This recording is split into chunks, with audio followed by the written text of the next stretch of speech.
வச்சு கிண்ட ஆரம்பிச்சுட்டா. கறி குழம்பு வாசம் ஆள தூக்குதே. அவளே போன வாரம் கறி பொரிச்ச எண்ணெயை ஊத்தி கிண்டிக்கிட்டு இருக்கிறா. இவ என்னடா கறி குழம்பு வாசமா. பாத்துடி ஆட்டுற ஆட்டுல வால் அந்த கீழே விழுந்துற போகுது. இருந்தாலும் இவ போடுற சோத்துக்கு இந்த ஆட்டு கொஞ்சம் அதிகம் தாம்மா. அதுவும் சரித்தே, வால் இருந்தாலும் இன்னொரு வீட்லயாச்சும் ஆட்டி பழச்சுக்கலாம். ஐயோ சும்மா இருங்கடி, குந்தாணி ரியாக்ஷன் வேற மாறுது.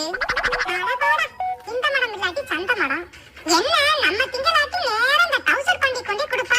அவனை நினைச்சாத்தே பாவமா இருக்குது.